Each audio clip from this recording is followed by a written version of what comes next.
तो कल्पना कीजिए दोस्तों कि कल सवेरे जब आपकी नींद खुले और आप यह पाएं कि नलों में पानी की एक बूंद नहीं आ रही हो, बाजार में तेल से ज्यादा महंगे पानी बिक रहे हों और नदियों की सीमाओं पर सेनाएं तैनात हों, हर देश एक दूसरे से युद्ध लड़ रहा हो सिर्फ और सिर्फ पानी के लिए। आपको सुनने में यह एक साइंस फिक्शन फिल्म की तरह लगेगी, लेकिन अनेक विशेषज्ञों का यह मानना है कि आने वाले समय में या आने वाले दशकों में विश्व के लिए सबसे बड़ा संघर्ष जल के लिए होगा, न कि तेल और गैस के लिए। हाँ, मैं बात कर रहा हूं वाटर वार्स का। आने वाले समय में पानी के लिए क्या युद्ध होंगे, और अगर ऐसा होता है तो हमारे देश भारत पर उसका क्या असर पड़ेगा। तो आइए इस वीडियो के माध्यम से यह हम जानेंगे पानी के भविष्य की वह कहानी जो मानव सभ्यता का भविष्य तय करेगी। वैसे देखा जाए तो हमारी पृथ्वी का 71% हिस्सा जल है। देखने में यह असीमित लगता है, लेकिन उपयोग में लाने वाला जल मात्र 2.5% है, जिसका भी ज्यादा भाग ग्लेशियर्स में है। हमारे उपयोग में लाए जाने वाला जल यानी डोमेस्टिक वाटर वो सिर्फ और सिर्फ 1% से भी कम है। अनेक विशेषज्ञों का यह मानना है कि अगर तीसरा विश्व युद्ध हुआ तो वह सिर्फ और सिर्फ जल के लिए होगा। लेकिन क्या यह सिर्फ एक डर है या एक कड़वी सच्चाई जो हमारे दरवाजे पर दस्तक दे रही है? दोस्तों, आखिर हम इस परिस्थिति पर पहुंचे कैसे? इसके मुख्य 3 कारण हैं। इसका पहला कारण जो है वह जनसंख्या बहुत ज्यादा बढ़ जाना, जिसके कारण बहुत ज्यादा शहरीकरण हो रहा है। दूसरा जो हमारा कारण है वह है इंडस्ट्रियलाइजेशन। इंडस्ट्रियलाइजेशन के कारण बहुत पानी का प्रयोग होता है, यूज होता है, उसमें बहुत सारी जो जल है वो वेस्ट हो जाती है। और तीसरा जो सबसे बड़ा कारण है वह है ग्लोबल वार्मिंग, जिसके कारण क्लाइमेट चेंज हो जाता है। और वो क्लाइमेट चेंज होने के कारण सबसे ज्यादा जो प्रभाव पड़ता है वो मानसून पे पड़ता है। मानसून के कारण कभी किसी क्षेत्र में बाढ़ आ जाती है तो कभी किसी क्षेत्र में सूखा पड़ जाता है। हाल में ही 2018 में नीति आयोग की एक रिपोर्ट आई। उस रिपोर्ट में भारत के 2 शहर चेन्नई और बेंगलुरु पहले ही डे जीरो का सामना कर चुके हैं। डे जीरो वह अवस्था होती है जहां पे भूजल इतना कम हो जाता है कि घरेलू उपयोग के लिए भी जल प्राप्त नहीं हो पाता है।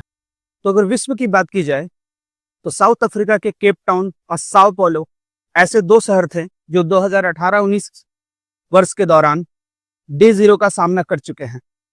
तो यदि अभी अगर सही कदम नहीं उठाए गए तो आने वाले समय में भारत के कई शहरों को जल संकट का सामना करना पड़ सकता है, क्योंकि भविष्य में जल का जो संकट है वो इतना साधारण नहीं है, यह कम नहीं होगा, क्योंकि अब जनसंख्या बढ़ रही है और जल स्तर काफी हद तक कम हो रहा है।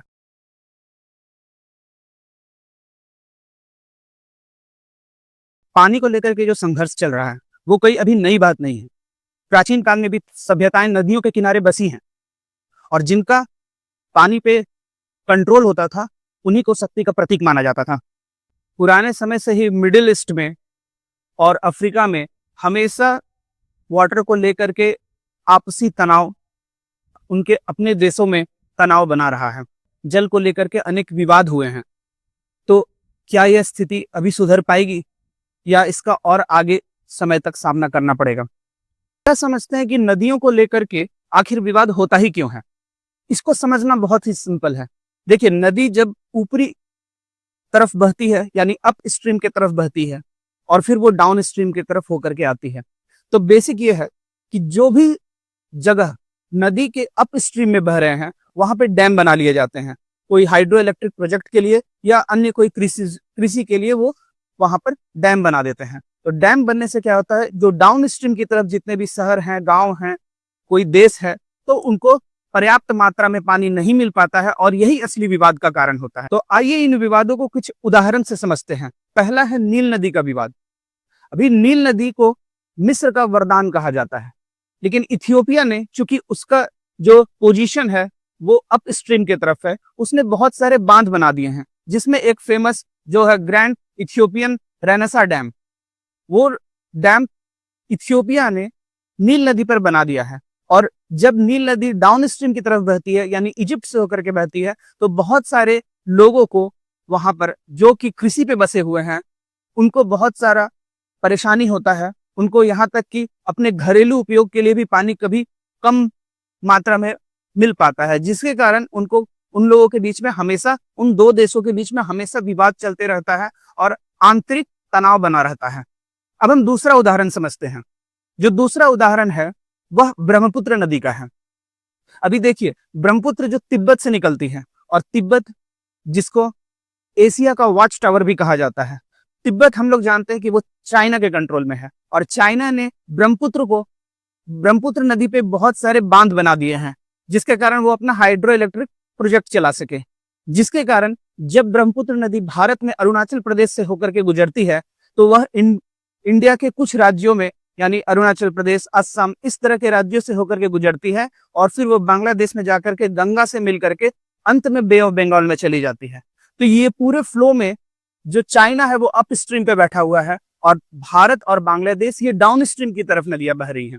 तो जब वह बांध बना लेता है ब्रह्मपुत्र नदी पर, तो वो पानी का कंट्रोल कर लेता है अपने हाथ में कि वो पानी को किस तरफ से छोड़ेगा। हालांकि इसमें बहुत सारे एग्रीमेंट भारत के साथ हुए हैं कि वो जल कितना प्रयोग कर रहा है चाइना, वो हम लोगों के साथ साझा करेगा। हालांकि ये 2002 में ये तय किया गया था कि वो अपना सारा वाटर का जितना भी उपयोग है, जो भी वो वाटर यूज कर रहा है, उसका सारे डिटेल्स भारत के साथ साझा करेगा। लेकिन 2017 में हुए डोकलाम विवाद के बाद उसने ये जो वाटर का जो शेयरिंग है, वो उसका इंफॉर्मेशन देना उसने बंद कर दिया है।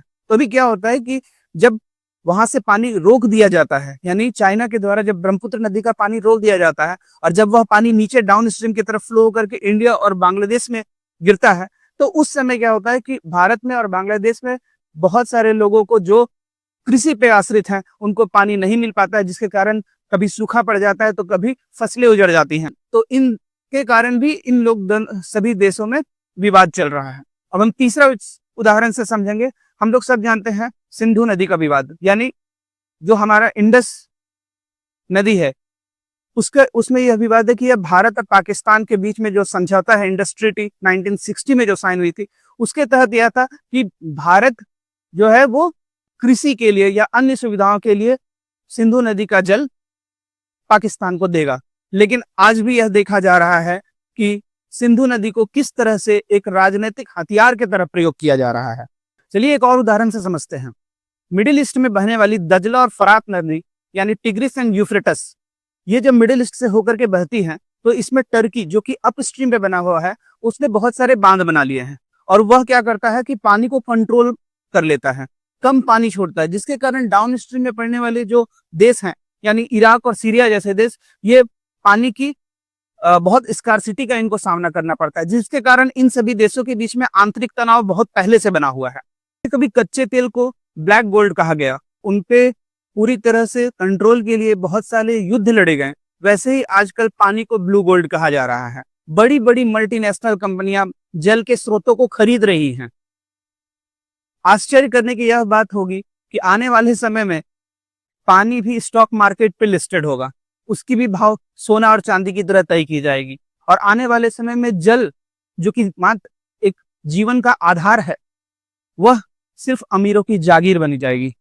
चलिए एक बार और कल्पना कीजिए कि हम वर्ष 2050 में पहुंच चुके हैं।